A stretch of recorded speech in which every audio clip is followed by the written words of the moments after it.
గ్రంథం నుండి దయచేసి అందరు పరిశుద్ధ గ్రంథాన్ని తెరవండి. మీ కనులు మీ పరిశుద్ధ గ్రంథం వైపు తిప్పండి. చాలా విలువైన కొన్ని మాటలను దేవుని సముఖంలో ఒకసారి మనం ధ్యానం చేద్దాం.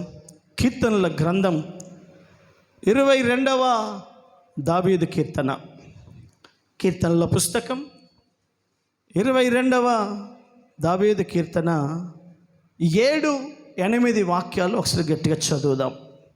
అందరు తీయండి. కీర్తనల గ్రంథం 22:7-8 వాక్యాలు. దేవా, నన్ను చూచు వారందరూ పెదవులను విరిచి అవమానకరంగా వారి తల ఆడించుచు నన్ను గేలి చేస్తున్నారు. యెహోవా మీద ఇలాంటి పరిస్థితులన్నీ ఎదుర్కొంటున్న నీవు నీ భారాన్ని యెహోవా మీద, నీ దేవుని మీద మోపము. ఆయన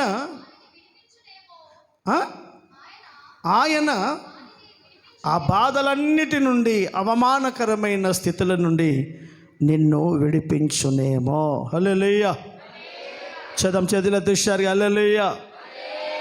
మీ తలల పైకెత్తండి. జాగ్రత్తగా దేవుని యొక్క శ్రేష్టమైన మాటలను నేను మీ మధ్యలో ఉంచాలని ఆశపడుతున్నాను. దేవుని బిడ్డలారా, దేవుని వాక్యం అంటుంది భారం, బాధ్యతలు. భారం అంటేనే బాధ్యత. బాధ్యత ఎప్పుడు సులువుగా తేలికగా ఉండదు. దేవుని వాక్యం అంటుంది నీ బాధ్యతలు, నీ భారం దేవుని మీద మోపు. ఆయన నీ బాధ్యతలు, నీ పోరాటాలు, నీ భారంను ఆయన తేలిక చేస్తాడా. దేవుని సముఖంలో ఒక 2 విలువైన విషయాలు మీతో పంచుకోవాలనుకుంటున్నాను. దేవుని వాక్యం మనకు సెలవిస్తుంది కొంత భారం నీ దేవుని మీదే. కొన్ని బాధ్యతలు ఆయనే చేయాలి. ఆయన తప్ప ఆ బాధ్యతలు, ఆ పనులు మనం చేయలేం. అన్నీ ఆయన చేయలేడు, అన్నీ ఆయన మీద వేయకూడదు. కొన్ని నీవు కూడా బాధ్యత వహించి ఆ భారాన్ని భుజాన వేసుకొని నీవు చేయాలి. బాధ్యత అనే మాటను నేను ఈరోజు మీకు చాలా వివరంగా చెప్పాలని ఆశపడుతున్నాను.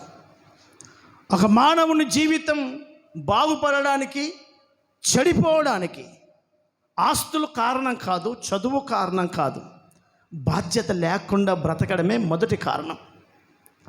ఏ కుటుంబ వ్యవస్థలో బాధ్యత అనే అలవాటు ఉండదో ఆ కుటుంబంలో ఇద్దరు ప్రభుత్వ ఉద్యోగస్తులైన వారి తాతల నుంచి సంపాదన కలిగి ఉన్న కొంతకాలానికి వారు చాలా దీనస్థితిలోకి వెళ్ళిపోవడం ఖాయం.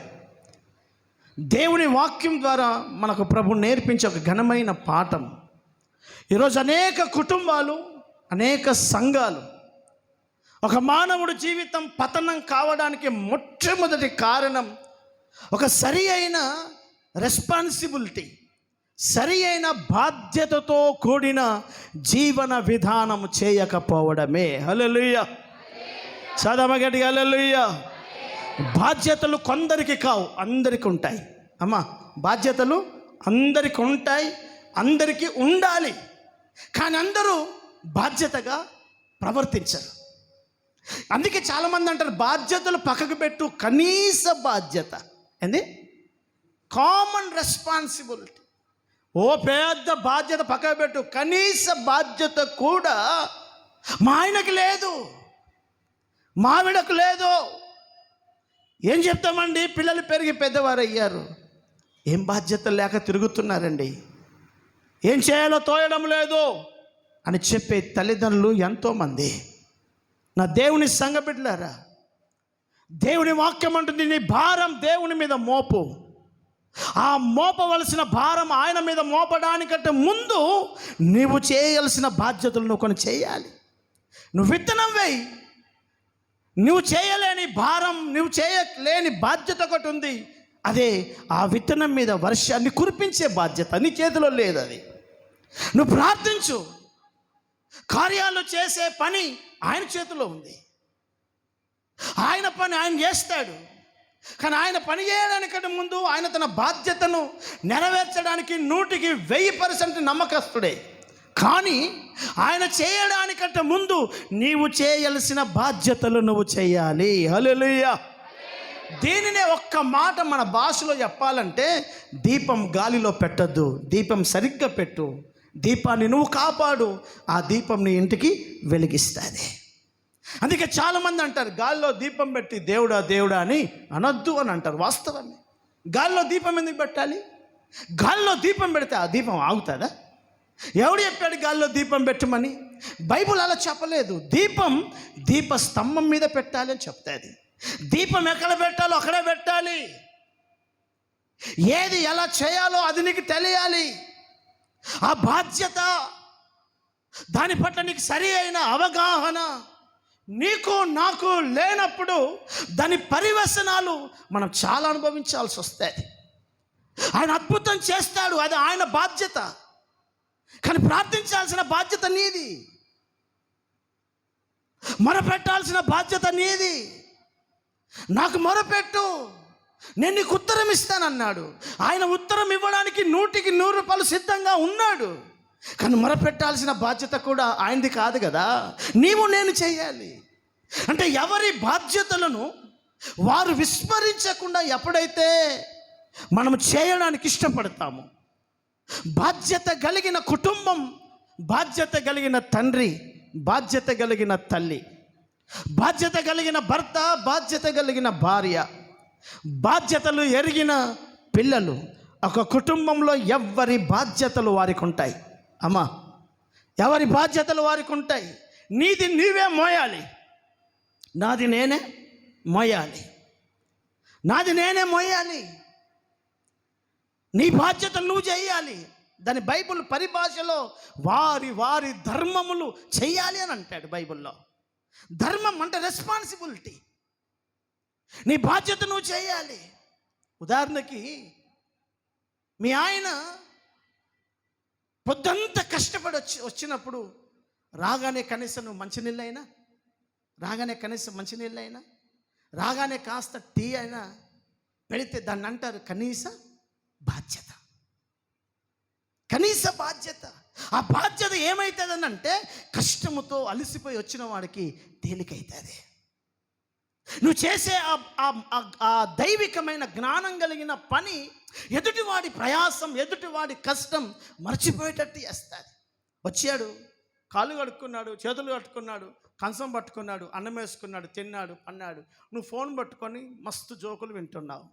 అడికి 20 గంటలు పని చేసిన కష్టం కంటే నీ చిల్లర ప్రవర్తనను చూసి చాలా కోపం వచ్చేస్తాయి. అమ్మ, ఈ మనిషిరా గాడిదరా ఇది అంటాడు. దీనికి ఇంగిత జ్ఞానం లేదు, ఇంగిత జ్ఞానం లేదు. ఉంటారు, చాలా ఉన్నారు గనకనే ఈరోజు కుటుంబాలు సర్వనాశనం అవుతున్నాయి. హల్లెలూయా. నేను అంటున్నాను దేవుని బిడ్డలారా, నీ భార్య బాధ్యతలు నువ్వు ఎత్తుకోకు, భర్తగా నీ బాధ్యత నువ్వు చెయ్యి. ఒక భార్యగా నీ భర్త భారము నువ్వేమి వేయకు, నీ బాధ్యతలు నువ్వు చెయ్యి. ఎవరి బాధ్యత వారు చెయ్యాలి. బాధ్యత అంటే ఏంటి? అసలు బాధ్యత ఉన్నదా లేదా మనకు ఎలా తెలుస్తుంది? అసలు మన బాధ్యత ఏంటో నేను మీకు కొన్ని చూపిస్తాను లేఖనాల్లో. కారణం ఏంటంటే ఈరోజు చాలామందికి మన భాషలో చెప్పాలి బేఫికర్, బాధ్యతే లేదు. ఏమైనా కానీ కుటుంబం ఏమైనా కానీ, పిల్లలు ఎటుపోతున్నారో వానికి సోయి లేదు, కుటుంబ వ్యవస్థ ఎటుపోతుందో సోయి లేదు. మన మట్టుకు మనం తిన్నామా, వచ్చేటప్పుడు దోస్తాళ్ళు కలిసినామా, ఏన్నో ఇంత బుక్కెడు మింగామా, వచ్చామా, మరి నేను వెళ్తున్నా నా ఇంటికాడ ఉన్నదా లేదా, నా పిల్లలు నా కుటుంబం ఏంటి అన్న ధ్యాస లేని తండ్రులు లోకంలో ఎంతోమంది ఉన్నారు. దాని పరివసనాలే దిక్కు దశము లేని స్థితిలోకి పిల్లల భవిష్యత్తు వెళ్ళిపోయింది. పిల్లలు పేదవాడు దరిద్రుడిగా ఎందుకు బతకాల్సి వచ్చిందంటే తల్లిదండ్రులు బాధ్యత సరిగ్గా నిర్వర్తించకపోవడమే. హల్లెలూయా. నేను ఒక కొడుకున్నాను, నాకు ఒక కూతురుంది, నా పిల్లలు పెరిగి పెద్దవారు అవుతున్నారు, వాళ్ళ నా కళ్ళ ముందు చదవాలి, ప్రయోజకులు కావాలి, నాకులాగే ఒక బలహీనమైన వ్యక్తులుగా వారు మిగిలిపోవద్దు. వారు సమాజంలో ఒక విలువైన ప్రజలుగా బ్రతకాలి, దాని కొరకు నేను ప్రయాసపడాలి అన్న బాధ్యత తండ్రికి ఉండాలి. అప్పుడు కదా ఆ బాధ్యతను బట్టి, వారు చేసిన దాన్ని బట్టి పిల్లల భవిష్యత్తు ఏమైనా స్థిరపరుస్తాడు వాడు. అందుకనే దేవుని వాక్యం అంటుంది, సంగమా నీ భారం దేవుని మీద మోపు. అంటే అర్థం ఏంటి? దేవుని మీద నువ్వు మోపడానికంటే ముందు ఆ భారం ఏంటో, ఆ బాధ్యత ఏంటో నీకు కనీసం తెలియాలి. బాధ్యత లేని సంఘముగా ఉండొద్దు, బాధ్యత లేని సేవకుడిగా నేను ఉండొద్దు, బాధ్యత లేని విశ్వాస బిడ్డగాని ఉండొద్దు. భూమి మీద మనము పుట్టిన ప్రతి మనుషుడికి కనీస బాధ్యతలు కలిగి బతకాలి. హల్లెలూయా. చదమ గట్టిగా హల్లెలూయా. చదమ చేతులు తుషారుగా హల్లెలూయా, హల్లెలూయా. చబాలు హుషారుగా హల్లెలూయా, చబాలు గట్టిగా హల్లెలూయా. బాధ్యతను విస్మరించిన నాయకులను బట్టి దేశం పాడైతాయి. బాధ్యతను విస్మరించిన తల్లిదండ్రులను బట్టి పిల్లల బతుకులు పాడైతాయి. బాధ్యత లేని పిల్లలను బట్టి తల్లిదండ్రులు రోడ్డున పాలవుతున్నారు. అన్నిటికీ ఒకే ఒక కారణం, వారు తన బాధ్యతను సక్రమంగా నిర్వర్తించకపోవడమే కారణం. మన ప్రభు అయిన యేసు ప్రభుల వారు కూడా ఈ సర్వ జగత్తును ఆయనే సృష్టించాడు కదా. నోటి మాటతో యుగములను సర్వ జగత్తును సృష్టించిన వాడు పాడైపోయిన ఈ జగత్తును బాగు చేసే బాధ్యత ఆయనే తన భుజాన వేసుకున్నాడు. హల్లెలూయా. అందుకే ఆయనే దిగి రావాల్సి వచ్చింది. ఏ దేవదూతను పంపి నువ్వు వెళ్ళి పాడైపోయిన ఈ సృష్టిని నువ్వు బాగు చేయి అని చెప్పలే. నేను సృష్టించాను ఆకాశములను, భూమిని, పంచభూతాలను, మానవుణ్ణి, సర్వ జగత్తును నేను పుట్టించాను. పాడైపోయారు, నువ్వు పోయి బాగు చేయి అని ఎవడి మీదనో తన భారాన్ని మోపలేదు. సర్వ జగత్తు యొక్క పాపం, పాడైపోయిన ప్రతి అనుభవాన్ని బాగు చేయడానికి, బాధ్యతలు తన భుజాన వేసుకోవడానికి ఆయనే మానవుడిగా భూమి మీదకి దిగి వచ్చాడు. దేవుడు మనకు నేర్పుతున్న పాఠం ఏంటి? ఆయన నోటి మాటతో సృష్టించిన ఈ సృష్టిని నోటి మాటతో బాగు చేయడానికి దిగి రాలేదు, ఆయనే భుజాన వేసుకోవాల్సి వచ్చింది. హల్లెలూయా. భుజాన వేసుకున్నాడు. అంటే అర్థం ఏంటి? బాధ్యత వహించాడు, ప్రాణం పెట్టాడు, రక్తం ధారపోసాడు, పోరాటం చేసి భవిష్యత్తే లేని ఒక మానవుడికి, తనకు దూరమైపోయిన మానవుడి జీవితాన్ని దేవునితో సాన్నిహిత్యము చేసి కోల్పోయిన ఆ చంచలమైన మహిమను తిరిగి మహోత్తరమైన రాజ్యానికి చేరడానికి ఆయనే ఒక వారధిగా మారాడు. అందుకంటే నేనే మార్గం. ఒక బ్రిడ్జ్ అయిపోయాడు ఆయన. ఆ బ్రిడ్జి మీద నుండి వాహనాలు దాటినట్టుగా ఆయన ద్వారా సర్వ జగత్తులోనికి, ప్రపంచమంతా మహోత్తరమైన దేవుని దగ్గరికి వెళ్ళడానికి ఆయనే మార్గమై నిలిచాడు. హల్లెలూయా. సృష్టించిన వాడే బాగు చేసే పని కూడా చేశాడు. ఈరోజు నీ కుటుంబాన్ని, నీ కన్నబిడ్డలను, నీ భార్య, నీ భర్తను, నీ తల్లిదండ్రులను నువ్వు కాకపోతే ఇంకెవడు బాగు చేయాలి? ఆ బాధ్యతలు నీది కాకపోతే ఇంకెవడి? నీ బాధ్యతలు ఎవడో మోయాలా? నీ కుటుంబ బాధ్యతలు ఎవరు మోయాలా అండి? బాధ్యతలు లేని వ్యక్తిగా నువ్వు ఎందుకు వచ్చావు? ఈ ప్రాంతానికి ఒక దైవజనుడిగా దేవుడు నన్ను పిలిచాడు. పిలిచినప్పుడు మనకు ఏమర్థమవుతుంది? ఈ ప్రాంతం మీద నీకు ఒక బాధ్యత ఉంది. ఈ ప్రాంతాన్ని బాగు చేయాలి నువ్వు. ఈ ప్రాంతంలో ఉన్న సమస్త చీకటి ప్రపంచంలో నుండి ప్రజలను విడిపించాలి. దాని కొరకు నువ్వు కష్టపడాలి, ఉపవాసాలు ఉండాలి, పోరాడాలి, ప్రయాసపడాలి, నీ రక్తాన్ని ధారపోయాలి. ఈ ప్రాంతమంతా నీ భుజాన వేసుకోవాలి. హల్లెలూయా. సబగటిగా హల్లెలూయా. ఇక్కడికి వచ్చి ఏదో తిని హాయిగా పడుకోవడానికి పంపలే దేవుడు. నన్ను ఒక సంఘముగా జత కలిపాడు. ఈరోజు దేవుని మందిరంలో ఒక విశ్వాసిగా నువ్వు వచ్చావు, ఒక సంఘ బిడ్డగా. నీ బాధ్యతలు ఏంటి? బాధ్యత లేని ప్రజలు చాలామంది ఉంటారు. బాధ్యత లేనివాడు ఎలా ఉంటాడో, బాధ్యత కలిగిన వాడు ఎలా ఉంటాడో నేను మీకు ఒక 2 విషయాలు చెప్తాను, వినండి. దావీదును దేవుడు ఇశ్రాయేలుకు రాజుగా నియమించాలన్నదే నా ప్రణాళిక. ఆ సంకల్పం ఒక మనుష్యుడిది కాదు, దేవుడిది. దానికోసం అనేకులు వచ్చి దావీదుకు సపోర్ట్గా నిలబడ్డారు.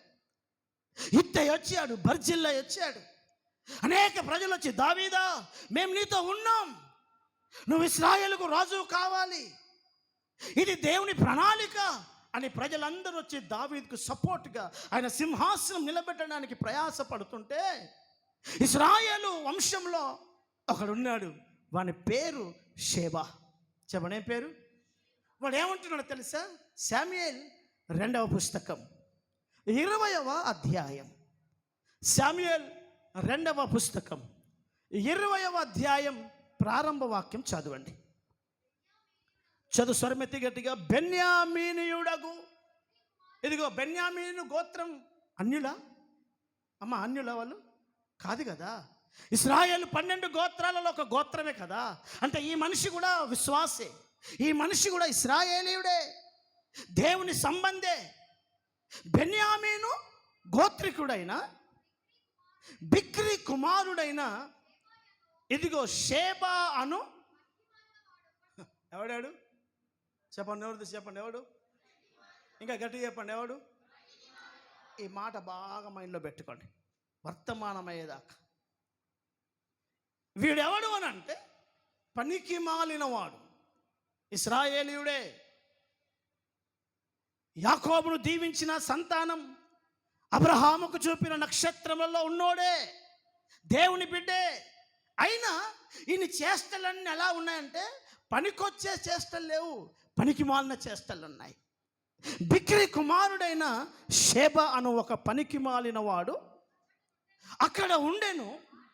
వాడు దావీదునందు మనకు పొత్తు లేదు, దావీదునందు మనకు భాగము లేదు, యెషయ కుమారుని యందు మనకు స్వాస్థ్యము ఎంత మాత్రము లేదు.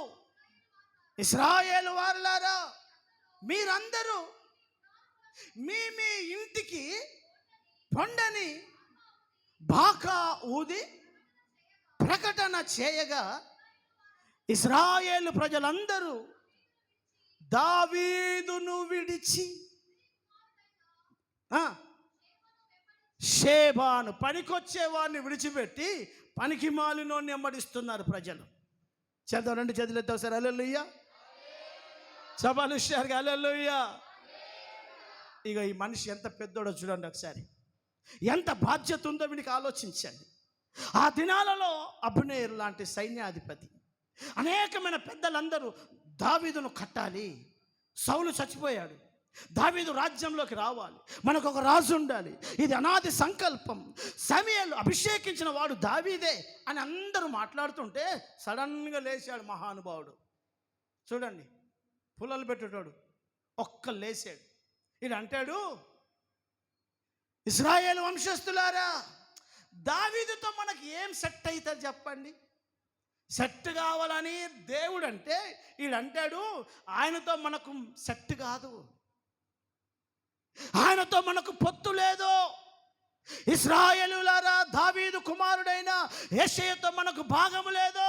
ఎందుకు అందరు ఇక్కడికి వచ్చి దావీదు రాజు చేద్దామని వచ్చారా? వెళ్ళిపోండి, అందరు వెళ్ళిపోండి, వెళ్ళిపోండి, వెళ్ళిపోండి అని దావీదు సమూహానికి వచ్చిన వారందరినీ మనోడు చెదరగొడుతున్నాడు. ఈయనకి పరిశుద్ధ ఆత్మ, పరిశుద్ధ గ్రంథంలో వాని పేరేం పెట్టిందంటే పనికి మాలిన షేబా. హల్లెలూయా. చదవమా గట్టిగా హల్లెలూయా. నిష్ప్రయోజకుడు వీడు, బాధ్యత కలిగిన వాడు కాదు. బాధ్యత కలిగిన వాడు కడతాడు, బాధ్యతను లేనివాడు చెడగొడతాడు. బాధ్యత అంటే అర్థం ఎంతో తెలుసా? కట్టాలి. తండ్రిగా నీ బాధ్యత నీ కుటుంబాన్ని కట్టాలి, ఒక తల్లిగా నీ బాధ్యత నీ పిల్లలను కట్టాలి, ఒక విశ్వాసిగా, ఒక సేవకుడిగా మన బాధ్యత ఏంటి? సంఘాలు కట్టబడాలి, సమాజం కట్టబడాలి, ప్రాంతం కట్టబడాలి. కట్టేవాడు పని ప్రయోజకుడు, విడగొట్టేవాడు పనికి మాలినవాడు, చెడగొట్టేవాడు నిష్ప్రయోజకుడు, బాధ్యతలు లేనివాడు. వాడి పేరే ఇక రాస్తాడు, పనికి మాలిన షేబా. దావీదు సింహాసనాన్ని కట్టడానికి దేవుడు ప్రయాసపడితే చెడగొట్టడానికి వచ్చాడండి వీడు. వచ్చాడు. ఆన్లైన్లో నేను ఒకరోజు ఒక వీడియో చూస్తుంటుంటే ఒక అమ్మాయి వస్తుంటుంది, వెనక నుంచి ఒక బ్యాక్గ్రౌండ్ స్వరం వస్తుంది, వచ్చిందండి వయ్యారి బొమ్మ. కొంతమంది వస్తారు ఇసుంటోళ్ళే, ఒకడు వస్తాడు, వచ్చి అప్పటిదాకా బాగున్నటువంటి సంఘాన్ని, అప్పటిదాకా బాగున్న కుటుంబాన్ని, అప్పటిదాకా క్షేమంగా ఉన్న కుటుంబాన్ని చెడగొట్టే పనికి మాలిన వారు బాధ్యత రహితంగా ప్రవర్తిస్తారు. నా మాటలు దయతో జాగ్రత్తగా ఆలకించండి. దేవుని వాక్యం మనకు నేర్పిస్తుంది, నేను ఒక బాధ్యత కలిగిన సేవకుడిగా బతికితే తప్ప నా ద్వారా పని జరగదు. ఒక బాధ్యత కలిగిన విశ్వాసిగా నువ్వు ఉండాలి. ఈ సంఘముగా నిస్సి పరిచర్యగా మనకు ఒక బాధ్యత ఉంది. ఊరికే వచ్చి మనం భజన చేసుకొని ఇంత అన్నం తిని వెళ్ళిపోవడానికి మనం రాలేదు ఇక్కడికి. నన్ను నా ప్రభు సమకూర్చిన దాని అదృశ్యమైన ఆ యొక్క ఆలోచన ఏంటో మనం ఎరిగి బతకాలి. మనల్ని పిలిచిన యొక్క బాధ్యత ఏంటో మనకు తెలియాలి. బాధ్యత లేని కుటుంబ వ్యవస్థ, బాధ్యత లేని పిల్లలు, బాధ్యత లేని తల్లిదండ్రులు, బాధ్యత లేని భర్త ఏ కుటుంబంలో ఉంటారో దేవుని బిడ్డలారా, ఏ సంఘంలో బాధ్యత లేని విశ్వాస బిడ్డలు ఉంటారో వారి ద్వారా చాలా సమస్య వస్తుందండి. వారికి ఏం బాధ్యతలు ఉండవు, ఏ బాధ్యతలు ఉండవండి.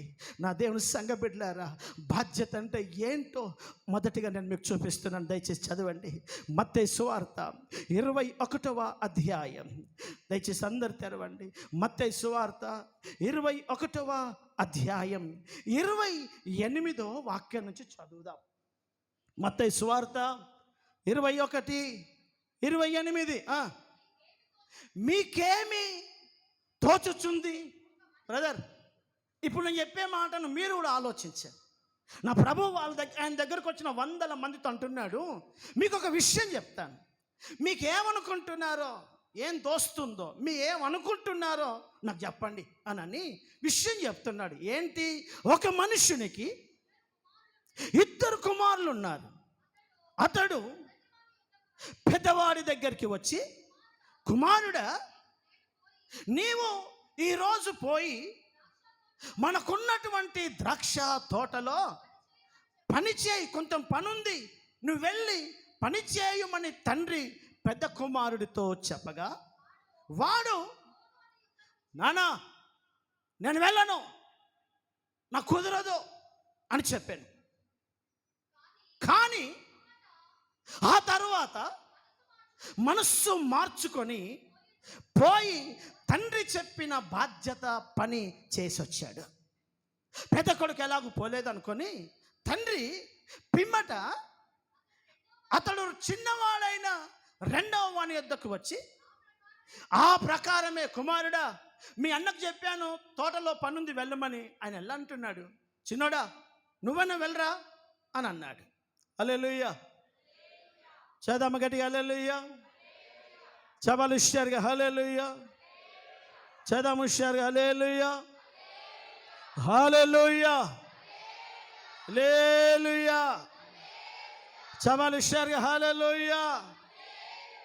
చిన్నోడు చెప్తున్నాడు, వెళ్ళు, తోటలో పనుంది వెళ్ళు అని చెప్తే చిన్నోడు అంటున్నాడు, ఓకే నాన్న వెళ్తాను అన్నాడు, కానీ వెళ్ళలేదు. వీరిద్దరిలో చెప్పగా వాడు, అయ్యా నేను పోదును అనెను, కానీ పోలేదు. ఈ ఇద్దరిలో ఎవడు తండ్రి ఇష్ట ప్రకారము చేసిన వాడని ఆ నిలబడిన ప్రజలనందరినీ అడగగా, వారందరూ మొదటి వాడే, అంటే పని చేసిన వాడే, తండ్రి ఇష్టాన్ని చేసిన వాడు. హల్లెలూయా. చదమ చేతులతో హుషారుగా హల్లెలూయా. హల్లెలూయా. బాగా వినండి, జాగ్రత్తగా నా మాటలు వినండి. 2 కుమారులు కలిగిన తండ్రి ప్రభువే. 2 రకాల గుంపులు ప్రజలు. ఒకరు పనిచేసే ప్రజలు, 2 మాట్లాడతారు. అయ్యా అదట చెప్పండి, ఏముంది బైబిల్లో? అయ్యా వెళ్తానా, చేస్తానయ్యా అంటారు, చెయ్యరు. మొదటోడు అయ్యా అని అనలే. మొదటోడు అయ్యా అన్నాడా బైబిల్లో? అనలే. నేను బాగున్నానా, మాట కఠినంగానే ఉంది కానీ పని చేస్తున్నాడు. మాట కఠినంగానే ఉంది కానీ పని చేస్తున్నాడు. రెండవ వాడు మాట ప్రేమగా, జాలిగా, ఎంతో అద్భుతకరంగా ఉంది. కొంతమంది పిల్లలు ఏం చేస్తారంటే, ఇదిగో తండ్రి భోజనం చేస్తుంటే మటనో చికెనో తింటుంటే, డాడీ నేను నీకు ఒక ముద్ద పెడతా పాటు అని అంటాడు. వాడు ముద్ద అట్టి అన్నం పెడతాడు, వినండి, అట్టి కలిపి డాడీ తిని డాడీ అంటాడు. పాపం తండ్రి కూడా ఈడు నాకు ముద్ద పెట్టాడు, అయ్యో నాకు ఎంత ప్రేమ. ఈడేం చేస్తాడంటే ఒక మంచి బొక్క తీసి ముద్దలు అంటే అట్టి ముద్ద అయ్యకు పెట్టి తండ్రి చేతిలో నుంచి బొక్క తినే బాపత అది. హల్లెలూయా, చెబుదా గట్టిగా హల్లెలూయా. ఇలాంటి వాళ్ళు ఉంటారు. వినండి, నేను ఎందుకు చెప్తున్నా జాగ్రత్తగా వినండి. బాధ్యత అంటే అర్థం ఏంటో తెలుసా? పని చేయడం. చెప్పండి ఏంటి? చెప్పండి తెలుసు ఏంటి? పని చేయడం. దేవుని వాక్యం మనకి ఈరోజు నేర్పిస్తుంది ఏంటంటే, నా బిడ్డలారా, సంఘముగా నువ్వు బాధ్యత కలిగిన సంఘమై ఉండాలి. అంటే అర్థం ఏంటి? పని చేసే సంఘమై ఉండాలి. ఒక దైవజనుడిగా నువ్వు బాధ్యత కలిగిన సేవకుడు కావాలి అంటే పని చేయాలి నువ్వు. ఒక తండ్రిగా నీకు బాధ్యత ఉంది అంటే అర్థం ఏంటి? నువ్వు పని చేస్తావు. ఒక భార్యగా నువ్వు బాధ్యత కలిగిన భార్యవే అంటే అర్థం ఏంటి? నువ్వు పని చేస్తావు. ఒక పిల్లలుగా నీకు నీ కుటుంబం పట్ల బాధ్యత ఉంది అని ఎలా తెలుస్తుంది అని అంటే బైబిల్ చెప్తుంది, ఏ పిల్లలైతే బాధ్యత కలిగిన వారు అంటామో వారు పని చేసే పిల్లలై ఉంటారు. హల్లెలూయా, చపాలి గట్టిగా హల్లెలూయా, హల్లెలూయా, చపగట్టిగా హల్లెలూయా. నా ప్రియమైన సంఘ బిడ్డలారా, బాధ్యత అంటే అర్థమైంది తెలుసా? నీవు చేయవలసిన పని నువ్వు సరిగ్గా చేయడమే బాధ్యత. ఒక తండ్రిగా నీ పనులున్నాయి, ఒక తల్లిగా నీ పనులున్నాయి, ఒక కుమారుడిగా, ఒక కుమార్తెగా, ఒక దైవజనుడిగా, ఒక దైవ సేవకురాలిగా దేవుడు నీ పనులు నీ చేతిలో పెట్టాడు. దేవాది దేవుడే కోట్ల దేవదూతలకు పని అప్పగించలేదు, ఆయన పని ఇంకొకరికి అప్పగించలేదు. నా మాటలు బాగా వినాలి. దేవుని కుమారుడై ఉండి ఆయన నోటి మాట ద్వారా కోట్ల దేవదూతలను సృష్టించాడు. సామర్థ్యం కలిగిన దేవదూతలు పరలోకంలో ఉన్నాయి. కానీ ఏ దేవదూతకు తను చేయవలసిన పని ఇంకొకడికి అప్పగించారా? చెప్పండి, అప్పగించారా? అప్పగించాడా దేవుడు? ఆయన దేవుడు అనుకుంటే అప్పగించి మౌనంగా కూర్చోవచ్చు, ఆయన ఎవరితోనన్న పని చేపించవచ్చు. కానీ ఆయనే దిగివచ్చి, ఆయనే తన సిలువను లోక పాపము భారమంతా, తన బిడ్డల బాధ్యతలన్నీ తన మీద ఎలాగు వేసుకొని మాదిరిగా పనిచేశాడో. తండ్రి, నీవు నా చేతికి అప్పగించబడిన పని నేను ముగించాను అని నా ప్రభు సిలువలో ఎలా పలికాడో, నా తండ్రి చిత్తము చేయడమే నా పని అని ఎలా పలికాడో, బాధ్యత అంటే అర్థం ఏంటో తెలుసా అండి? పని చేయడం. పని చేసేవాడే బాధ్యత కలిగిన వాడు అని లెక్క. ఇంట్లో ఏ భర్త పని చేయకుండా ఉంటాడో వాడికి బాధ్యత లేదు, వాడికి బాధ్యత లేదు. అందుకనే అలా తిరిగి ఎవడైనా ఏమైనా ఇస్తాడేమోనని బిచ్చగాన్లాగా తిరిగి ఆడి కడుపు మాత్రం నింపుకొని, నేను కన్నాను నలుగురిని, నన్ను నమ్ముకొని కట్టుకున్న భార్య ఒకటి ఉంది, అలాగే ఇంత అన్నం పట్టకపోవాలని ఇంగిత జ్ఞానం, సంపాదనను గురించిన అవగాహన లేక ఒక పక్షి సైతం తిని తిని తిని ఇంత ముద్ద, ఇంత దాన తన నోట్లో పెట్టుకొని తను కని పెంచి గుడ్లు పెట్టిన 4 పశువుల కోసం, పక్షుల కోసం వచ్చి నోరు తెరిచి ఆ పక్షుల పిల్లలు అలా నోరు తెరుస్తుంటే తన నోట్లో తీసుకొచ్చిన ఆహారాన్ని పక్షుల పిల్లల్లో పెడతాది. దానికి ఉంది జ్ఞానం. ఎందుకు అడవికి వెళ్ళి మంచి గడ్డి మేసి వచ్చావు అని అంటే, ఇంటికాడ నాకు ఒక దూడ ఉంది, దానికి నేను పాలివ్వాలి అని అంటాది. ఒక పశువుకి, ఒక పక్షికి తన పిల్లలను గురించిన బాధ్యత ఉంది, వాళ్ళు పోషించాలన్న బాధ్యత ఉంది. చాలా మంది తండ్రులు బేఫికర్. ఏంది? బేఫికర్. నా కొడుకులు రేపు చదవడానికి నేనేమన్నా చేయాలా వద్దా? నా బిడ్డలు పెరుగుతున్నారు, వాళ్ళ వివాహానికి, వాళ్ళ భవిష్యత్తుకి, వాళ్ళ చదువులకి నేనేమైనా కష్టపడలేదు. ఏం చేయమంటావే? పని పని ఏడికి పోవాలి చెప్పు, నువ్వు చెప్పు పని అదట అంటే విషయాలు ఉంటారు. ఏం చేయమంటావు? ఏడికి పోవాలా పని? అట్లా తిరిగి వచ్చిన అడ్డం మీద ఎవడు పని? నువ్వు పనోడివైతే ఎవడైనా పని ఇస్తాడు. నువ్వు పనికి మాలినోడివి, నీకు ఎవడు పని ఇస్తాడు? నువ్వు పని దొంగ పేరు పడిపోయింది, నీకు ఎవరైనా పని ఇస్తాడా? దేవుని వాక్యం అంటుంది బాధ్యత అంటే పని చేయడము. హల్లెలూయా, చదమ గట్టిగా హల్లెలూయా, శబలిషర్గా హల్లెలూయా. నా దేవుడు అంటున్నాడు, ఒక కొడుకు పని చేశాడు, ఒక కొడుకు పని చేయలేదు. నేను అడుగుతున్నాను, తండ్రి ఎవరు ఇష్టపడతాడు అని ప్రభు అడిగాడు. వాళ్ళందరూ ఒక్క మాట చెప్పేశాడు, ఏ కొడుకు పని చేశాడో ఆ కొడుకునే తండ్రి ఇష్టపడతాడు. ఇది సత్యం. నీకు పిల్లలు ఉన్నారు, ఏ కొడుకు పని చేస్తాడు, ఏ బిడ్డ బాధ్యతగా ఉంటుందో వారిని కదా నీ గుండెల్లో ఉంటావు. ఇంకా మిగతా వాళ్ళని కూడా కన్నది నీవే, వాళ్ళు కూడా పిల్లలే. కానీ ఎంతో ఒకంత ప్రయాసపడుతున్న వాడి మీద నీ మనసు ఉంటుంది. హల్లెలూయా, చవాలి గట్టిగా హల్లెలూయా. దేవుని వాక్యం అదే చెప్తుంది, పని చేయడమే బాధ్యత. ఒక భర్తగా నువ్వు పని చేయి, ఒక భార్యగా నువ్వు పని చేయి. భర్త ఎటు చాకరీ చేసేస్తే నువ్వు సచ్చేదాకా పేరెంట్ లెవెల్ రాసుకొని గడప ముంగడ కూర్చొని నిలబడతావు ఏంది? నిలబడతావు, నీ పేరెంట్ లెవెల్ కడుపు నింపుతుంది.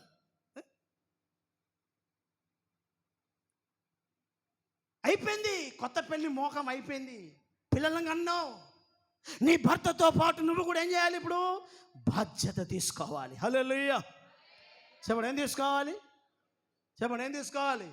బాధ్యత తీసుకోవాలి. నేను కూడా పని చేయాలి. నా ఇంట్లో ఒక ఆయన పని చేస్తే నా పిల్లలకి ఏం సరిపోతుంది? ఎన్నో ఖర్చులు ఉన్నాయి. నా బిడ్డలు చదవాలి, నా పెంచి పెద్ద చేయాలి, మంచి వస్త్రం ఇవ్వాలి, మంచి ఇంట్లో ఉండాలి. నేను కూడా ఆయనకు 1000 సంపాదిస్తే నేను ఒక 100 సంపాదిస్తే ఎంతో రోజుకు ఒక పూటకైనా సరిపోతాయని జ్ఞానం కలిగిన ఆడ మనిషిగా నీకు కూడా భార్యగా బాధ్యతగా ఉండి, ఒక తల్లిగా నీకు కూడా పిల్లలను కన్నావు కనుక నీ కుటుంబ విషయంలో నీకు ఒక బాధ్యత ఉండాలి. ఏంటి బాధ్యత?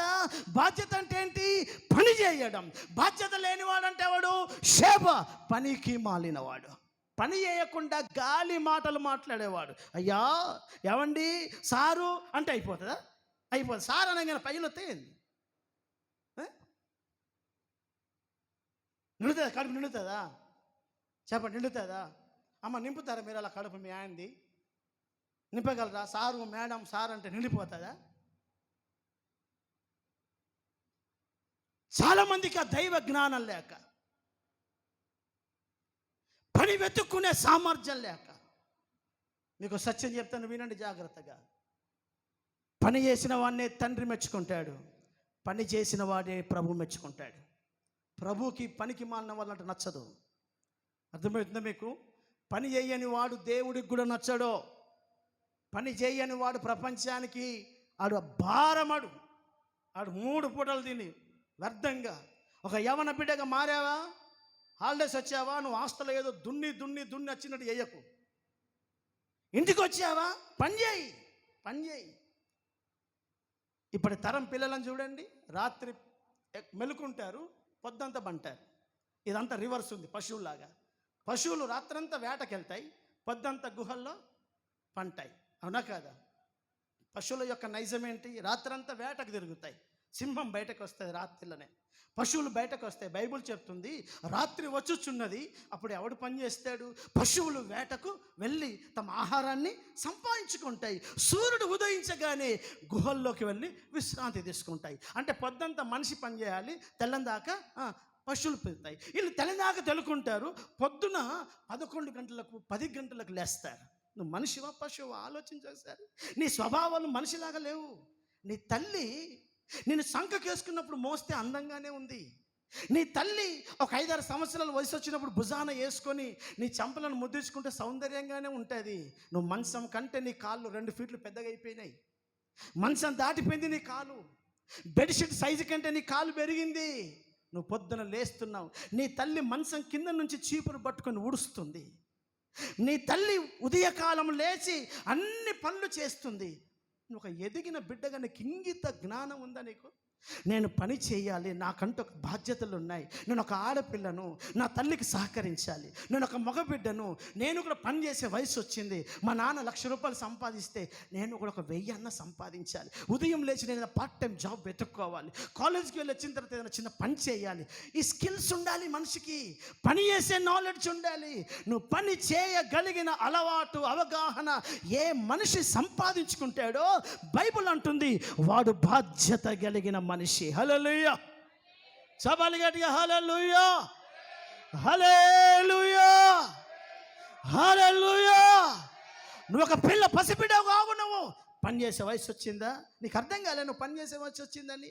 ఇప్పటికీ చాలామంది పిల్లలు తమ జీన్స్ పిల్లల తల్లిదండ్రులకు ఇస్తారు ఉతకడానికి. స్నానం చేసి విడిచిన చెడ్డి fold fold fold fold fold అయిపోయి అలా ఉంటుంది, దాన్ని తీసి కూడా పెట్టే ఓపికలు లేవనికి. షర్ట్ ఉతకడానికి తీస్తే చేయి ఉల్టైతే ఉల్టేసిన చేయిని కూడా సీదా వేసే ఓపిక లేదు. ఎంత పనికి మాలిన తరం వచ్చిందో ఆలోచించండి. దానికి తోడు ఏం చెప్తావు, నువ్వు వేసుకోరాదే పని, బిడ్డకి ఏం చెప్తావు అని పలికే పటేల్స్ వీళ్ళంతా పటేళ్ళు.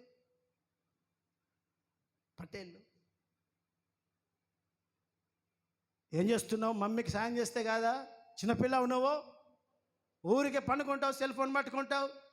వాడు తండ్రి. హల్లెలూయా, సభలు గట్టిగా హల్లెలూయా. పిల్లలకు ప్రయోజనకరంగా మార్చే పద్ధతులు ఇవే. పని చెప్పు, పని చేయి.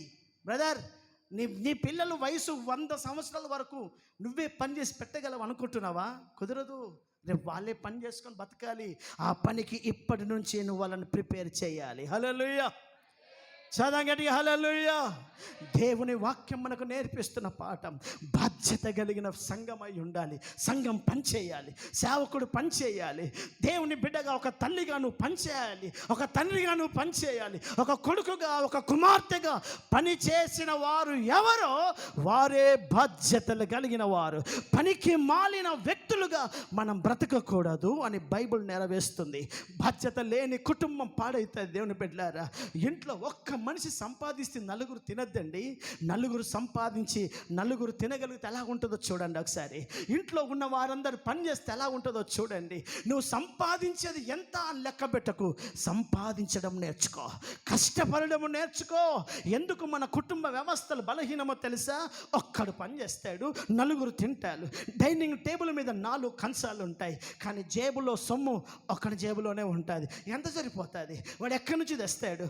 ఒక భార్యగా, ఒక భర్తగా, ఒక బిడ్డగా, ఒక కుమారుడిగా నీకు ఆ భారం ఉండాలి. హల్లెలూయా. నువ్వు భోజనం చేస్తున్నప్పుడు నేనేం పని చేస్తున్నాను ఉదయం లేచినప్పటి నుంచి? కనీసం నేను బయటకు వెళ్ళి పని చేసే వయసు నాకు రాకపోయినా ఇంట్లోనైనా నా తల్లికి నా తండ్రికి ఆసరగా, వారికి సహకారంగా, తండ్రికి సహకారంగా, తల్లికి సహకారంగా ఉంటే తల్లిదండ్రులు ఎంత సంతోషపడతారో ఆలోచించండి ఒకసారి. ఆలోచించి సంఘ బిడ్డలారా, ఇవే మన కుటుంబ వ్యవస్థలను పాడు చేస్తున్నాయి. ఒక ప్రాంతంలో సంఘం మీద దేవుడు ఎన్నో ఆశలు పెట్టుకున్నాడు. సంఘం ప్రార్థిస్తుందని, సంఘం మొరపెడుతుందని, సంఘం ఉపవాసాలు ఉంటుందని. ఆ ఉపవాసాల ద్వారా, ఆ కన్నీళ్ళ ద్వారా, ఆ ప్రయాసము ద్వారా శాపగ్రస్తమైన ఆ పట్టణాలు, ఆ గ్రామాలు వెలుగులోకి వస్తాయని సంఘం పనిచేసే సంఘముగా నా దేవుడు చూడాలని ఆశపడుతున్నాడు. బాధ్యత లేదు. 2 దినాలు మీటింగులు పెట్టుకున్నాం. టీఆర్ఎస్ మీటింగా, కాంగ్రెస్ మీటింగ్ మనది? సంఘంకే మీటింగ్ పెట్టాం కదా, 20 మంది రాలే. ఎంతమంది? 20 మంది రాలే. దూర ప్రాంతం నుంచి సేవకుని పిలిచి వారం 10 రోజులు, 4 రోజుల నుంచి ప్రార్థన చేస్తూ దానికి కావలసిన ఒక్కొక్క వస్తువును సమకూర్చి వచ్చిన సేవకులకు గౌరవంగా పంపడానికి 10 పోగు చేసి వాళ్ళకు క్షేమంగా పంపాలని 2-3 నెలల నుంచి ఖర్చులు తగ్గించుకొని పోగు చేసి ఒక మీటింగ్ పెట్టాలంటే 50-60 వేలు ఖర్చు అవుతాయి. ఇంత ఖర్చు పెట్టి ఎందుకు దైవజనుడు చేస్తాడు అని అంటే, నేను చెప్పిన మాట కంటే వచ్చిన వాళ్ళు ఏదైనా మాట చెప్తే సంఘం బలపడుతుందేమో, వచ్చిన దైవజనులు ఒక నూతనమైన వర్తమానం ఇస్తే నా సంఘం బాగుపడుతుందేమో, నేను కష్టపడి కన్న సంఘ బిడ్డలు ఆశీర్వదించబడతారేమో, ఎవరి అడుగుల వెంబడి ఏ ఆశీర్వాదం ఉంటుందో, ఎవరి నోటి మాట ద్వారా ఏ దీవెన ఉంటుందో, నా సంఘం బాగుండాలని డబ్బును లెక్క పెట్టకుండా, ప్రయాసాన్ని లెక్క పెట్టకుండా ఒక సభను ఏర్పాటు చేస్తాడు. సంఘానికి ఆ బాధ్యత లేదా? పోవడం కష్టం. 20 మంది సంఘానికి రాలేదండి ఆరాధనకి. వారి కోసం బల్ల రేపు పెడతామా అండి? వారి కోసం మీటింగ్ తెల్లారి పెట్టగలమా అండి? కనీస బాధ్యత. నా కొరకు ఒక మీటింగ్ ఉంది, నాకు ఒక సభ ఏర్పాటు చేశారు, నా దైవజనులు ఒక మీటింగ్ ఏర్పాటు చేశారు, నేను వెళ్ళాలి. నా సంఘములో నేను బాధ్యత కలిగిన విశ్వాసిగా, బాధ్యత కలిగిన విశ్వాసురాలిగా నేను ప్రయాసపడాలి, పనిచేయాలి, సంఘానికి నేను ఒక ఆశీర్వాదకరంగా ఉండాలని అనుకునే విశ్వాసులు ఎంతమంది? పనికి మాలిన వాళ్ళు లెక్కైపోయారు. పనికి మాలిన లెక్కైపోయారు. ఎందుకు పనికి మాలిన వాళ్ళు పని చేయరు? నీకు బాధ్యత ఉంటే నువ్వు ఎలా ఆలోచిస్తావు? నీ ఇంటి పక్క వాడు ఏదో చిన్న అకేషన్, బర్త్డే పెట్టుకుంటే కనీసం ఒక బిస్కెట్ ప్యాకెట్ కొనుక్కపోవడానికి ఆలోచిస్తావు కదా. ఒక సభ పెట్టుకుంటున్నాం, ఒక మీటింగ్ పెట్టుకుంటున్నాం, ఒక సంఘ బిడ్డగా ఖర్చులతో కూడిన మీటింగ్ అవుతుంది కదా, ఎన్నో ఖర్చులతో కూడిన సభ అవుతుంది కదా. నేను ఒక సంఘ బిడ్డను కదా, నా వంతుగా నేను ఏమైనా మీటింగ్కు సహకారంగా ఉండాలని ఎవడు ఆలోచిస్తాడు? పని ప్రయోజకుడు, బాధ్యత కలిగిన వాడు ఆలోచిస్తాడు. హల్లెలూయా, చదవగట్టిగా హల్లెలూయా. బాధ్యత ఎవడికి ఉంటుందో వాడు పనిని ఆలోచిస్తాడు. బాధ్యత ఎవడికి ఉండదో, చాలామంది సంఘంలో ఈ విషయం ఈరోజు సమస్య కాదు, 2000 ఏళ్ల క్రితం. ఒక మాట చదువుతారా? తెస్సలోనీయులకు రాసిన 2వ పుస్తకం 3వ అధ్యాయం. దయచేసి అందరు తీయండి తల్లి. తెస్సలోనీయులకు రాసిన 2వ పుస్తకం 3వ అధ్యాయం 7వ వాక్యం నుంచి.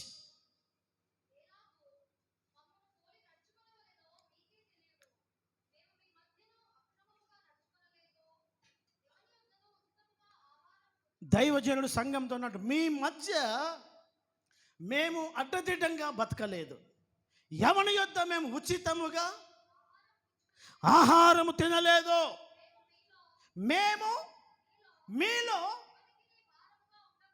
ఒక్క నిమిషం ఆమె చదువుతుంది, మీరు తలల పైకి ఎత్తండి. సావుకుడు అంటున్నాడు, మేము మీలో ఎవ్వనికి భారంగా ఉండకూడదని అనుకున్నాం. ఈరోజు పిల్లలుగా మీరు మీ ఇంటికి భారంగా ఉంటున్నారా? ఒక భార్యగా మీ ఇంటికి బరువు అయిపోయావా? ఒక భర్తగా నీ ఇంటికి భారం అయిపోయావా? భారమే. ఏ బాధ్యత లేనోడు భారమే మరి, అవునా కదా? ఏ బాధ్యత లేనోడు బరువా? ఉపయోగమా బరువా? ఈ చెంపకి ఇంత గడ్డ పుట్టింది అనుకో, సూపర్ ఉంటుందా? బరువు అవుతుందా? సూపర్ ఉంటుందా? బరువే. రోగం అది, గ్లామర్ కాదు, రోగం అది. రోగం బరువే. పని చేయకుండా ఉండేవాడు ఇంటికి బరువే. ఆ వాక్యం అంటుంది, సంగమా మేము మీకు ఎవ్వనికి భారంగా ఉండకూడదని ప్రయాసముతోను కష్టముతోను రాత్రింబగళ్ళు. సేవకుడు ఎలా ఉన్నాడు చూడండి. ఒక్కొక్క ఇంటికాడ ఒక్కొక్క రోజు తింటే 30 రోజులు అడిచిపోదా? సేవకుడికి అయిపోదా? ఒకరోజు అన్నం పెట్టని విశ్వాసం ఎవడుంటాడు చెప్పండి? ఉంటారా? ఎవడైనా పెడతాడు ఒక పూట అన్నం. అలా ఒక్కొక్క ఇంట్లో విజిటింగ్ చేసుకుంటే పోతే నెల అయిపోతుంది. కానీ దైవజనుడు అంటున్నాడు, మేము అలాగ బతికే వాళ్ళం కాదు, మేము అలాగ ఎవరి మీదనో పడి తినేవాళ్ళం కాదు, ఎవరికి మేము బరువుగా ఉండకూడదని మేమే ప్రయాసపడుతున్నాం. రాత్రింబగళ్ళు పని చేయుచు జీవనము చేస్తున్నాం. మీరు ఇదిగో బాగా వినండి, మీరు మేమెలాగూ కష్టపడే తత్వం మాకుందో సంగమా మీరు కూడా ప్రయాసపడే వారై ఉండాలి. నడుచుకొనవలనని మమ్మను మేము మీకు మాదిరిగా కనపరుచుకొనుటకే ఇలాగు చేసితిమి, కానీ మాకు అధికారము లేదని చేయలేదు. మరియు మేము మీ యొద్ద ఉన్నప్పుడు, ఇదిగో బాగా వినండి, మీ యొద్ద ఉన్నప్పుడు సంగమా, ఎవడైనను పని చేయ నొల్లని ఎడల వాడు భోజనము చేయడానికి అర్హుడు కాదు. మీకు ఆజ్ఞాపించితిమి కదా. ఇదిగో సంఘంలో ఈ బ్యాచ్ అప్పటి నుంచే ఉంది. సంఘంలో పని చేయని బ్యాచ్ అక్కడి నుంచి ఉంది. ఇప్పుడు బాగా వినండి, మీలో కొందరు ఏ పని లేదు. మరి వీళ్ళు ఏ పిహెచ్డి చదివినరో, వీళ్ళకి కావలసిన జాబ్ క్యాలెండర్ గవర్నమెంట్ ఇంకా ఎత్తలేదు. ఎవరికి? ఈ బ్యాచ్కి. కొంతమందికి ప్రొఫెషన్గా ఫీల్ అవుతారు కదా, నా ఎడ్యుకేషన్ ఏంది, నా ఉద్యోగం ఏంది, ఇంత డబుల్ పిహెచ్డి చదివి 20,000 జీతం చేస్తానా? ఓకే, నీ క్వాలిఫికేషన్కి ఉద్యోగం సరిపోకపోతే క్వాలిఫికేషన్ తరిగిన ఉద్యోగం ఈరోజు కాకపోతే రేపు ఖచ్చితంగా దొరుకుతుంది, దొరికించుకోవాలి. కానీ ఇక్కడ ఒక గుంపు ఉంది, వీళ్ళకు క్వాలిఫికేషన్కి తగిన ఉద్యోగం అసలు జీవితంలో దొరకలేదు. మరి క్వాలిఫికేషన్ ఉందా లేకపోతే ఎక్కువైపోయిందా అర్థమవుతలేదు వీళ్ళకి.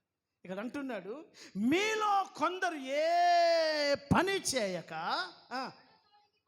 ఒక పని చేస్తున్నారు. ఏ పని లేదు కనుక ప్రపంచమంతా ఇండియా మ్యాప్ పెట్టుకొని అన్ని మాట్లాడుకు పరుల జోలికి పోవచ్చు, అక్రమముగా నడుచుకొనుచున్నారు. వినుచున్నాం. అలాంటి వారు నెమ్మదిగా మర్యాదగా పని చేయుచు సొంతముగా నీ రెక్కల కష్టంతో సంపాదించుకొని, ఇదిగో సంపాదించి నోట్లో ముద్దబెట్టు. హల్లెలూయా. చేదమసలు చేతులు ఎత్తి గట్టిగా హల్లెలూయా, హల్లెలూయా. చవాలి గట్టిగా హల్లెలూయా, హల్లెలూయా. నా సంఘ బిడ్డలారా బాగా వినండి, నువ్వు పని చేయకపోతే నాకేం నష్టం లేదు, నీకే నష్టం, నీ ఇంటికి నష్టం, నీ సొసైటీకి నష్టం. రేపు ఆ దారిద్ర్యం నువ్వే అనుభవిస్తావు. వాక్యం నేర్పిస్తుంది, సంగమా, మీలో కొంతమంది ఏ పని లేక పరుల జోలికి పోకుండా వాళ్ళ ముచ్చట వీళ్ళ ముచ్చట ఆళ్ళ ముచ్చట అడ్డాల మీద కూర్చొని, చౌరస్తల మీద కూర్చొని పనికిరాని విషయాలన్నీ మాట్లాడుకుంటుండే బ్యాచ్. బాగా వినండి, పొద్దున 8 గంటలకు బయటకు వెళ్ళి, ఇదిగో నా వైపు చూడండి, 8 గంటలకు వెళ్ళి రాత్రి 7-8 దాకా పనిచేసి రాగినంత మొహం కడుకొని బుక్కడు తింటే నువ్వు వద్దన్న నిద్ర వస్తుందా రాదా? లేకపోతే ఊరంతా ముచ్చట పెట్టే ఓపిక ఉంటుందా? ఎవరికైనా ఉంటుందా అమ్మ? ఉంటుందా? బలమంతా అయిపోయింది, పొద్దంతా అలసిపోయినాం, ఇంకేడుంటుంది చెప్పండి. ఇంటి ముచ్చటే మాట్లాడే, కట్టుకున్న భార్యతో 4 మాటలు మాట్లాడే ఓపికే లేదు. తిన్నామా బుక్కెట్ పెడితే సపడదాకా పన్న పొద్దులు లేవాలి. మళ్ళీ పని చేసేటోడికి పనికి మళ్ళీ ముచ్చట్లేం మాట్లాడాడు. పని లేకపోతేనే అన్ని పనికి మళ్ళీ ముచ్చట్లన్నీ మాట్లాడుకుంటూ వాళ్ళు ఇట్లా వీళ్ళు ఇట్లా, ఆ సోషల్ మీడియా ఇట్లా, గారు ఇట్లా, ఈ గారు ఇట్లా. ఫస్ట్ నీ ఇల్లును చూడు, నీ కుటుంబాన్ని చూడు, నువ్వు పని చేయి. వాక్యం అంటుంది, మీలో పని పాట లేకుండా వదురుబోతులుగా అనేక వారి గురించి మాట్లాడేవారు కొంతమంది ఉన్నారు. నేను చెప్తున్నాను ప్రేమతో, దయచేసి పని చేసుకోండి. హల్లెలూయా. పని చేయని వాళ్ళు సంఘంలో ఉంటే సంఘం ఏమైనా అభివృద్ధి అవుతుంది చెప్పండి? నువ్వు వెయ్యవు, నాకు ఇయ్యవు, నేను ఏడగొనేది సీపురు కట్టకు కూడా దిక్కుండదు. ఇంకెందుకు? నువ్వు చేస్తే కదా నాకు ఇచ్చడానికి ఏమన్నా. నువ్వు వేసి, అయ్యా 10,000 జీతం, ఇక 1,000 రూపాయలు దశమ భాగం, అయ్యా మీటింగ్ పెడుతున్నావా, ఇక 500. సంఘంలో పని చేసేటోళ్ళు తక్కువ, పని లేని వాళ్ళు ఎక్కువ. ఇక ఏడవుతుంది చెప్పండి? ఏడవుతుంది. అందుకే కిష్టపూర్కు చీపురు కట్ట నేనే కొని పంపించాలి, డోర్ కాడ పెట్టే మ్యాటు నేనే కొని పంపించాలి, లెట్రిన్ బేసి కడిగే బ్రష్ కూడా నేనే కొని పంపిస్తున్నాను. కారణం, పనికి మానలు ఎక్కువైపోయారు. పని చేస్తే కదా బాధ్యత ఉంటుంది. మందిరం ఏంది, నా సంఘం ఏంది, నా సంఘంలో ఏం వస్తువు కావాలి, నా ఇంట్లో ఏం వస్తువు కావాలి, నా కుటుంబంలో ఏం కావాలి, నా ఇంటికి ఏం లోటు ఉంది, నా బిడ్డలకు ఏం కావాలి, ఇవన్నీ ఉంటాయి. పని లేకపోతే ఏం చేస్తాం చెప్పండి? ఏడ అభివృద్ధి అవుతామండి? పని లేని వ్యవస్థ ద్వారా కుటుంబం పాడవుతుంది. పని లేని ఇల్లు ఇంట్లో ఎవడు పని చేయకుంటుందో ఆ ఇల్లు బాగుపడదు. ఏ సంఘంలో పని లేని విశ్వాసులు ఉంటారో ఆ సంఘము బాగుపడదు. కారణం, మందిరాలు కట్టలేం, స్థలాలు కొనలేం, సభలు పెట్టలేం. ఏదైనా సంపాదనతో కూడిన పని. 5 రొట్టెలు 2 చేపలు చేయగలం కానీ, రోగాన్ని ప్రార్థన చేయగలం కానీ, పైసలు పుట్టిస్తామేంది? పుట్టేయలేం కదా. ప్రయాసం. దేవుడు లీగల్గా అద్భుతం చెప్తున్నాను. మొన్న నేను జేబులో పెట్టుకున్నాను, కానుక తీశాను. మామూలుగా కొన్ని డబ్బులను లెక్క పెట్టి ఖర్చుల కోసం అక్కకు డబ్బులు పెట్టేస్తాను. అందులో ఒక 20 రూపాయల డూప్లికేట్ నోట్ వచ్చింది. అని నాకు ఇంకొక జీతం లేదు, నాకు ఇంకోటి దగ్గర నుంచి పైసలు వచ్చే అవకాశమే లేదు. నాకు అత్తే మీ దగ్గర నుంచే రావాలా. వినండి, కానుక పెట్టెల నుంచే తీసినా, మీ ఇంటికైనా కానుక పెట్టినా, ఏదైనా మీ దగ్గర నుంచే రావాలా. నాకు అక్క ఏం పైసలు పెట్టినావయ్యా, 20 రూపాయలు డూప్లికేట్ అట, పొరగాళ్ళు కూరగాయలకు పోతే 5 అడదానని చెప్తున్నారంటే, ఈ డూప్లికేట్ నోటు కానుక పెట్టలు ఎవడేసిండు చెప్పండి. ఇప్పుడు ఎంత తెగించారు చూడండి. డూప్లికేట్ నోటు కానుక పెట్టలు వేస్తే ఇప్పుడు నేను పుసుకన పోతే, సార్ దొంగ నోట్లు మీ దగ్గర ఎక్కడిది, ఇప్పటికే నా మీద ఒక నింద పడేది. పైసలు బాగా వస్తున్నాయి అయ్యగారి దగ్గర దొంగ నోట్లని.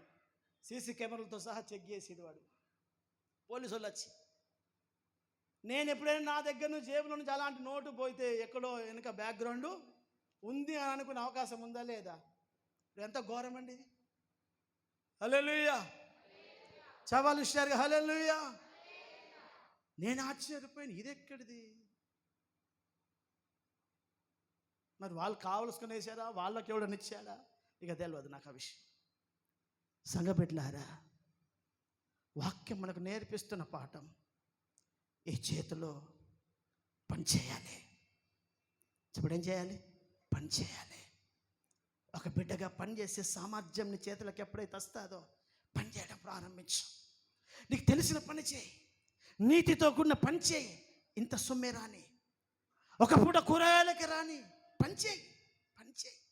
పని చేయడం అలవాటు చేసుకో, ప్రయోజకుడిగా మారు. వాక్యం అంటుంది, బాధ్యతల లేని కుటుంబం, బాధ్యత లేని సంఘంగా ఉండొద్దు. బాధ్యత అంటే ఏంటంటే పని చేసేవాడే బాధ్యత కలిగిన వాడు. హల్లెలూయా, హల్లెలూయా. ఒక విశ్వాసిగా నీ సంఘంలో నువ్వు ఎంత పని చేస్తున్నావు? కూర్చున్న చేప లేపలేవాను, కూర్చున్న చైర్ తీయలేవా? ఇక్కడ ఎవరో నీవు పనుని పెట్టుకున్నట్టుగా తిన్న కంచం పడేసిపోతావా? ఇది నీ ఇల్లు కాదా? ఈ ఇంట్లో నువ్వు పని చేయవా? నీకు బాధ్యతలు ఏమి లేవా? ఆలోచించు. ఎట్లా వచ్చావో అట్లా వెళ్ళిపోతావా? బాధ్యత ఉన్న విశ్వాసిగా నువ్వు ఉండాలి. ఏంటి బాధ్యత?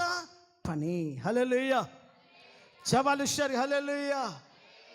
ఇంకొక మాట చెప్పి నేను ముగిస్తున్నాను. రోమా పుస్తకం 9వ అధ్యాయం 1వ వాక్యంను చదువుదాం ఒకసారి. రోమీలకు రాసిన పుస్తకం 9వ అధ్యాయం ప్రారంభం నుంచి చదువుతారు. నాకు బహు దుఃఖమును నా హృదయంలో మానని ఒక భయంకరమైన వేదన ఉన్నది. క్రీస్తునందు నేను నిజమే చెప్తున్నాను, అబద్ధము ఆలుటలేదు. పరిశుద్ధాత్మయందు నా మనస్సాక్షి, ఆత్మదేవుడు సాక్ష్యం ఇస్తున్నాడు, నేను నిజం మాట్లాడుతున్నాను, అబద్ధం చెప్పడం లేదు. ఏంటయ్యా నువ్వు మాట్లాడుతున్నావు అని అడిగితే అక్కడ అంటున్నాడు, సాధ్యమైన ఎడల, బాగా వినండి, అవకాశం ఉన్న ఎడల నా శరీర సంబంధులు, నా రక్తం సంబంధులు, నా తోబుట్టువులను, దేహ సంబంధులైన నా సహోదరుల కొరకు నేను క్రీస్తు నుండి వేరై శాపగ్రస్తుడను యుండగోరుతున్నాను. హల్లెలూయా. చదవం ఒకసారి గట్టిగా, హల్లెలూయా, హల్లెలూయా. బాగా వినండి. దైవజనుడైన పౌలు యేసును దర్శించుకున్నాడు. నిజదేవుని ఎరిగి ధర్మశాస్త్ర బంధకాలలో నుంచి నిజదేవుని వైపు తిరిగి విశ్వాసంతో విశ్వాసాన్ని కొనసాగిస్తున్నాడు. అతనికి బంధువులు ఉన్నారు, తోబుట్టువులు ఉన్నారు, రక్త సంబంధులు ఉన్నారు. తనతో ఒక కుటుంబ వ్యవస్థ, తన తల్లి, తండ్రి, అన్న, తమ్ముడు, తోబుట్టువులు అంటే అర్థమైంది బ్లడ్ రిలేషన్, మన కుటుంబం. ఇప్పుడు అతని బాధ ఏంటంటే, అయ్యా నేను రక్షించబడ్డాను, నేను విమోచించబడ్డాను, కానీ నాకు ఒక మానని వేదన నా గుండెల్లో ఉంది, నా గుండెల్లో ఒక బాధ ఉంది. ఆ బాధ నాకు తీరడం లేదు. ఏంటి ఆ బాధ? నా సహోదరులందరూ నశించిపోతున్నారు, నా అన్నదమ్ములు నశించిపోతున్నారు, నా రక్త సంబంధాలు నశించిపోతున్నారు, నన్ను కన్న తల్లిదండ్రులు దూరం అయిపోయారు, నా తోడ పుట్టిన వాళ్ళు నాకు దూరం అయిపోయారు, వాళ్ళందరూ క్రీస్తుకు దూరంగా బ్రతుకుతున్నారు. ఒకవేళ అవకాశం ఉంటే యేసు క్రీస్తు రక్తంలో కడగబడి పాప విమోచన పొంది ప్రతివాడు నిత్య జీవానికి వారసుడు అవుతున్నాడని లేఖనం చెప్తుంది. ఒకవేళ మరొక మార్గము గనక ఉంటే, ప్రభువా నా ఇంటి వారందరినీ పరలోకంలో పెడతానంటే నేను నరకానికి పోవడానికి సిద్ధంగా ఉన్నానంటాడు ఆయన. నా దేహ సంబంధులను అందరి నిమిత్తం నేను శాపగ్రస్తులను కావడానికి రెడీగా ఉన్నాను అంటే అర్థమైంది. తన బాధ ఏంటి అని అంటే, నశించిపోతున్న తన ఇల్లు, తన కుటుంబం. బాగా వినండి, నీ కుటుంబం మీద నీకు బాధ్యత ఉండాలి. తల్లి, నీ కుటుంబం పట్ల నీకు ఒక బాధ్యత ఉండాలి. నశించిపోతున్నా నీ తోబుట్టువుల విషయంలో నీకు బాధ్యత ఉండాలి. నీ తోడ పుట్టిన వారు, నీ తల్లిదండ్రి, నిన్ను కన్నవారు, నీ రక్త సంబంధులు. ఇలాంటి మీటింగ్లు జరిగినప్పుడు నీ బంధువులను, నీ స్నేహితులను తీసుకురావాలి. అలాంటి ఆశ ఉండాలి. ఈడే జంప్ అవుతాడు. వీడికి ఎంత దరిద్రమైన రోగాలు ఉన్నాయో ఆలోచించు. ఒక సభ జరుగుతుంది, ఒక మీటింగ్ జరుగుతుంది, దూర ప్రాంతాల నుంచి ఎవరైనా వస్తున్నారంటే మనం ఏం చేయాలి? మాకేం నేర్పారు సేవకులు అంటే, అవకాశం ప్రతిరోజు ఉన్నట్టు కాదు, ఈరోజు దూర ప్రాంతం నుంచి పెద్దయ్య గారు వస్తున్నాడు, మీరు రండి అని చెప్పి ఎప్పుడు రాని తమ తల్లిదండ్రులను, అన్నదమ్ములను, అక్కచెల్లెలను, తోబుట్టులను ఆ దినమైన మందిరానికి తీసుకొచ్చడానికి అవకాశాన్ని వెతుక్కుంటే, ఆ రోజైనా దేవుని మాటను పట్టుబడి వాళ్ళు యేసు వైపు తిరిగే ఒక అవకాశం ఉంది. ఎట్లయినా సరే నా ఇంటిని యేసుకు అంట కట్టాలి, నశించిపోకుండా నా ఇంటి మీద ఒక బాధ్యత కలిగి నేను పని చేయాలి అన్న భారం నీకు ఉండాలి కదా. నీ కుటుంబాన్ని గాలికి వదిలేసావు, నీ కుటుంబాన్ని అసలు నువ్వు పట్టించుకోవడమే లేదా. నీ కుటుంబాన్ని ఎప్పుడైనా ప్రభు దగ్గరికి తేవాలన్నా ధ్యాసే లేదు నీకు. పౌలు అంటున్నాడు, నాకు మానని వేదన ఉందయ్యా. అది ఒక్కరోజు దుఃఖం కాదా, 2 రోజుల బాధ కాదు. ఆలోచించినప్పుడల్లా భయం అవుతుంది. నా మాట విని అనేకులు బాగుపడుతున్నారు, నా వాక్యం విని అనేక ప్రజలు వస్తున్నారు. ఎప్పుడైనా నీకు అర్థం కాలేదా? మా సంఘంలోకి ఎవరెవరో వస్తున్నారు, మా మందిరంలోకి ఎవరెవరో బాగుపడుతున్నారు, నా ఇంటి వారు ఎవరు రావడం లేదేంటి, నా కుటుంబస్తులు ఎవరు రావడం లేదేంటి, నా తల్లిదండ్రి రావడం లేదేంటి, నా తల్లిదండ్రి, నా తోడబుట్టిన వాళ్ళు విలువలతో కూడిన సేవను నా కుటుంబం ఎందుకు గుర్తుపట్టడం లేదని నువ్వెందుకు ఆలోచించావు? ఎప్పుడు నీకు ఆ భారం, నీకు ఆ బాధ్యత లేదా? హల్లెలూయా, చదమ్మ గట్టిగా హల్లెలూయా. నిర్మల్ నుంచి సేవకులు వస్తున్నారు, మీ అమ్మను, మీ నాన్నను అందరిని తీసుకొని రా అని చెప్పాను. బల్లార్షలకు వాళ్ళ అమ్మను తీసి ఈయన పోయిండు. అది ఒక రోగం అంటే. ఇవే బుద్ధిహీనత అంటే. నీ చదువులు ఎవరికి కావాలి? నీ బుద్ధి, నీ క్రియలలో చెప్తుంది నువ్వెంత పెద్ద మహామేధావి. అర్థమైందండి? నీ గుండెల్లో నీ తల్లిదండ్రి, నీ కుటుంబం నశించిపోకుండా ఎట్లయినా ఒక అవకాశం దొరికితే వాళ్ళని పట్టుకోవాలి, వాళ్ళని కట్టాలి అన్న ధ్యాస. ఇక్కడ ఒక కుటుంబం మీద బాధ్యత కలిగిన వాడు మాట్లాడుతున్నాడు. నాకు నా కుటుంబం పట్ల మానని వేదన ఉంది అంటున్నాడు. ఉందా నీకు? ఇడిచిపెట్టావు గాలికి. అన్నాడు కదా, మొదట చదివిపించాను కదా, షేబా వెళ్ళిపోండి, ఎవరున్న దగ్గర వెళ్ళిపోండి. పనికి మాలినాడు, అందరినీ సమకూర్చాల్సింది పోయి పంపిస్తున్నాడు. ఏంటండి ఆలోచించు. ఇంకెంతకాలం అజ్ఞానంగా ఉంటావు? ఎంతకాలం నీ కుటుంబ విషయంలో బాధ్యత ఉండదు నీకు? ఒక బిడ్డగా నీ తల్లిదండ్రుల పట్ల నీకు బాధ్యత లేదా? నువ్వు అనుకుంటున్నావా? వాళ్ళు అట్నే ఉంటే నేను ముఖం చూసి ప్రభు వాళ్ళని దేవుని దగ్గర తీసుకుంటాడు అనుకుంటున్నావా? వాళ్ళ వయసు ఇంకా 100 ఏళ్ళు ఉందనుకుంటున్నావా? వాళ్ళ వయసు నీ కళ్ళకు కనబడడం లేదా? నీ కుటుంబం విషయంలో నీకు లేని బాధ ప్రపంచంలో ఇంకెవడికి ఉంటుందని నాకు అర్థం కాదు. నీకెందుకు లేదా నొప్పి? ఆ భారం నీకు నీ కుటుంబ విషయంలో ఎందుకు లేదు? ఒక దైవజనుడు అంటున్నాడు, నా కుటుంబం విషయంలో మానని వేదన ఉంది. బాధ్యత ఉంటే నీకు ఆ బాధ ఉంటుంది. బాధ్యత లేదు కనుకనే గాలి కిడిచిపెట్టేసావు. మా నాన్న ఇట్లా, మా అమ్మ ఇట్లా, మా నాన్న నాకేమి ఇవ్వలేదు, మా అమ్మ నాకు, వాళ్ళు కోట్ల రూపాయలు ఇచ్చినా భూమి మీద నాశనం అవుతాయి. నువ్వు వాళ్ళను పరలోకం వైపు తిప్పగలగడానికి నువ్వు ప్రయాసపడు. వాళ్ళు ఇస్తే ఇవ్వని, ఇవ్వకపోతే ఇవ్వకపోని. వాళ్ళ ద్వారా నువ్వు ఆశించాల్సింది భూ సంబంధమైన సొమ్ము దీవెన కాదు. వాళ్ళను నీవు నమ్మిన విశ్వాస పరిమాణంలోకి నడిపించి నీతో కలిసి మహోత్తరమైన దేవుణ్ణి ఎదుర్కోవడానికి నీ వంతుగా బాధ్యతగా నీవు సంఘములో, నీ కుటుంబంలో నువ్వు పనిచేయాలి. సంఘ అభివృద్ధి కొరకు నువ్వు ఒక బాధ్యతగా పనిచేయాలి. సేవ అభివృద్ధి కొరకు నీకు ఒక బాధ్యత ఉండాలి. బాధ్యత లేని విశ్వాసిగా నువ్వు ఉండకు తల్లి. బాధ్యత లేని తల్లిగా, బాధ్యత లేని కుమారుడిగా, బాధ్యత లేని కుమార్తెగా ఉండకు. ఎవడు బాధ్యత కలిగిన వాడు అంటే తెలుసా? పని చేసేవాడే. చెప్పండి, ఎవడు? చెప్పండి అమ్మ, ఎవరు పని చేసేవాడా? పని చేయని వాడా? నీ ఇంట్లో పని చేయి, ఆత్మీయంగా పని చేయి, శరీరకంగా పనిచేయి. నీ కుటుంబాన్ని ప్రభు కొరకు కట్టే పని చేయి. నీ కుటుంబం భూమి మీద అభివృద్ధి పొంది నీ మహిమ కొరకు, దేవుని కొరకు బతకడానికి పనిచేయి. ఇదిగో మందిరాల కాడ బయట మనం రోడ్డు మీద ఉన్నాం, మందిరం కాడ కూర్చో అని చెప్పితే అది కూడా, ఆ బాధ్యత కూడా చేత కాదు. అది కూడా ఒక భారమే. ఇలాంటి బాధ్యత లేని వారిని పట్టుకొని ఏం పని చేస్తామండి? ఇదా నీ విశ్వాస జీవితం? ఇదా నీ పనితనం? నీకు సంఘంలో నీకు ఒక పని, సంఘంలో నీకు ఒక బాధ్యత. నేను వెళ్ళాలి, నా బాధ్యతలు కొన్ని ఉంటాయి. ఒక తండ్రిగా నీ కుటుంబంలో, ఒక తల్లిగా నీ కుటుంబంలో, ఒక యవన బిడ్డలుగా నేను మళ్ళీ చెప్తున్నాను, పిల్లలారా, మీరు సోమరులుగా, పనికి మాలిన వ్యక్తులుగా ఉంటే రేపు మీకు అది ఆశీర్వాదకరంగా ఉండదు. పని చేయాలి. హాలిడేస్ వచ్చినాయా, ఎక్కడ పార్ట్ టైం జాబ్ పెట్టుకొని కనీసం పని చేయాలి. అర్థమైంది? పని చేయాలి. తల్లిదండ్రులు కన్నందుకు పెడతారు, పని చేయమని చెప్పరు.